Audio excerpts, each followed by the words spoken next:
নমস্কার, আমি সৌরভ পাল ২৯২ হাসন বিধানসভা কেন্দ্রের অন্তর্গত ১৭০ নম্বর বুথের প্রিজাইডিং। গত ২৩ তারিখ যে ভোট আমি করে এলাম সেই সম্পর্কে কিছু অভিজ্ঞতা শেয়ার করছি। প্রথমে ধন্যবাদ রামদাকে। অবশ্যই রামদার অক্লান্ত পরিশ্রম আমাদের যথেষ্ট সাহায্য করে এবং আপনাদেরও করবে। T-1 ডে থেকে আমাদের কাজ শুরু। তার আগে তো ট্রেনিং হয়ে গেছে, ফিল্ডে ট্রেনিং নিয়েছেন প্রিজাইডিং অফিসাররা। প্রথম কথা, অনেকে রেমুনেশন ঢুকেছে, অনেকে কিন্তু ঢোকেনি। আমারও কিন্তু ঢোকেনি। আমি কিন্তু আরসি থেকে রেমুনেশন নিয়েই এসেছি। দ্বিতীয় কথা, T-1 ডেতে যে সকালবেলায় আমরা ডিকোডিং লিস্ট পাই, সেই লিস্ট ওয়াইজ কিন্তু পোলিং স্টেশন নাম্বার আমরা জানতে পেরেছিলাম, নামটা জানতে পারিনি। নাম জানার জন্য কিন্তু যে অ্যাপ আছে আপনারা ডাউনলোড করেছেন, সেই অ্যাপ কিন্তু আবার অনেক সময় কাজ করছে না। সেটা অনেক ডিসিতে গিয়ে রেজিস্ট্রেশনটা ঠিকঠাক করতে হবে। অ্যাপে যদি জানতে পারেন ভালো, আর যদি না জানতে পারেন, যে লিস্ট আপনারা দেখবেন বন্ধুবান্ধবরা পাঠাচ্ছে ডিসি থেকে, যারা কাছে থাকেন সকালবেলায়, সেই লিস্টে আপনার কোন পোলিং স্টেশনে পড়েছে আপনি যদি নেটে সার্চ করেন অ্যাসেম্বলি ওয়াইজ পোলিং স্টেশন, তাহলে সেখান থেকে নাম্বার ওয়াইজ আপনি পেয়ে যাবেন পোলিং স্টেশন নাম্বার আর নাম। তাহলে আপনি সেখানে বুঝে যাবেন যে কোথায় পড়েছে আপনার, সেটা কত দূর ডিসি থেকে। সেটা যাওয়া হয়ে গেল, তারপরে আপনি ডিসিতে পৌঁছাবেন, সেই জন্য বাসে করে যেতে হবে। সেই বাস নিজস্ব আপনি ব্যবস্থা করতেই পারেন, কিন্তু বাস সকাল দিকে যতটা থাকে পরের দিকে ততটা থাকে না। যেহেতু আমাদের মাল তোলার টাইম সেখানে দেখবেন যে ৩ নম্বর চিঠিতে লেখাই আছে সকাল ৮টাতে, তাহলে আপনি ৮টায় যদি পৌঁছে যান কিন্তু আপনি পাবেন না মাল। কারণ আমি 10টার সময় গিয়েও কিন্তু আমি প্রথমে গিয়ে কিন্তু মাল পাইনি, তখন সমস্ত মাল আসেনি। তাহলে অতটা টাইম সকালবেলায় ৮টা লেখার কী দরকার, এটা আমি তো বলবো। চিঠিতে লিখছে যেটা থার্ড অ্যাপয়েন্টমেন্ট লেটার, যে আপনাকে ৮টা থেকে মাল সরবরাহ করতে পারবেন ডিস্ট্রিবিউশন সেন্টারে, কিন্তু সেখানে 10টা 11টা বাজছে তখনও সব মাল আসছে না। এটা নিয়ে ঝামেলা হয়েছে। মাল আসতে ডিস্ট্রিবিউশন সেন্টারে কিন্তু সময় লাগে। আপনারা দেখবেন অবশ্যই 11টা 11:30টার মধ্যে যাবেন, দেখবেন পেয়ে যাবেন। আমার তো 11:30টার সময় মোটামুটি পেয়েছিলাম, 11:30 থেকে 12টার মধ্যে।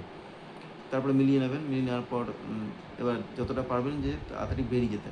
যেহেতু সবাই বেরোতে পারবেন না, যাদের সিঙ্গেল ভ্যান, আমার যেহেতু সিঙ্গেল ভ্যান ছিল, আমি 8টার মধ্যে কিন্তু আরসি ত্যাগ করে নিজের বুথে চলে যাই। বুথে গিয়ে অবশ্যই বুথের ইনফ্রাস্ট্রাকচারটা একটু দেখে নেবেন। খাওয়ার সমস্যা অনেক জায়গায় বলছে, আমাদের খুব একটা সমস্যা হয়নি। আমাদের একজন পুলিশ ব্যবস্থা করে দিয়েছিলেন, খাওয়ার ব্যাপারটা দেখছিলেন। কিন্তু এছাড়া যে ব্যাপারগুলো আছে দেখে নেবেন প্রথমে, যে আপনার ইলেকট্রাল রোল যেটা আছে সেটা যদি ঠিকঠাক থাকে, এডিশন হয়ে যে কত হয়েছে ভোটার, যদি খুব বেশি হয় তো অবশ্যই একজন এক্সট্রা পোলিং পার্সন কিন্তু আপনারা পাবেন। হ্যাঁ, সেটা 1000 উপর হয়ে গেলে 1100-1200 যদি হয়ে যায় তাহলে কিন্তু অবশ্যই নেওয়ার চেষ্টা করবেন, এবং দিচ্ছেও একটা এক্সট্রা পোলিং পার্সন। মেশিন কিন্তু অনেক জায়গায় খারাপের রিপোর্ট আসছে।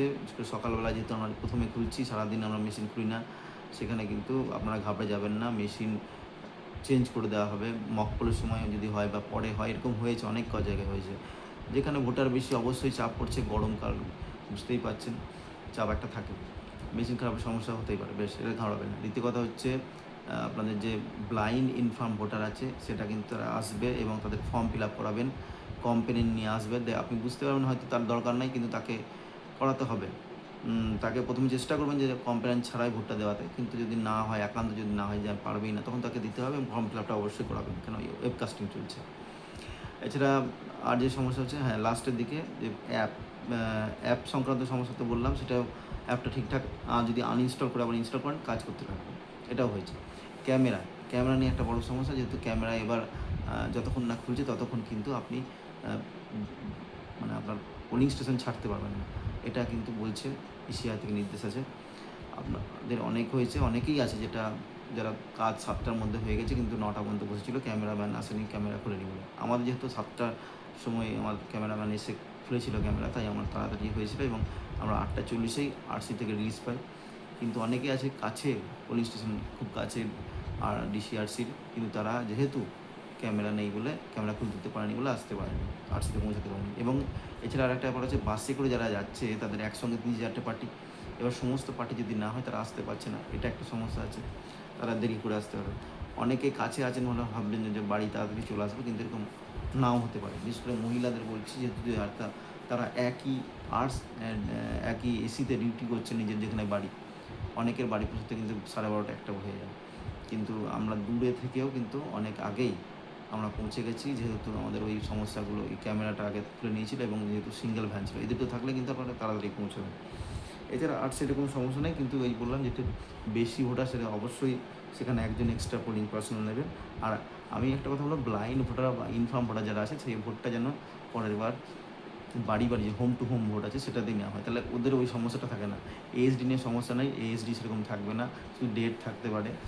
আর প্রক্সি ভোটারও সেরকম ছিল না, সেই সময় অসুবিধা হয়নি। ফর্ম ফিল আপ তো আপনারা দেখেছেন, ফর্ম ফিল আপের যে মতো মাই ক্লিয়ার যে ফোল্ডার আছে সেটা বেশ ভালো করে করবেন। আর বাকি 6টা প্যাকেট তো সব জায়গায় দেওয়া আছে, সেই একই 6টা প্যাকেট।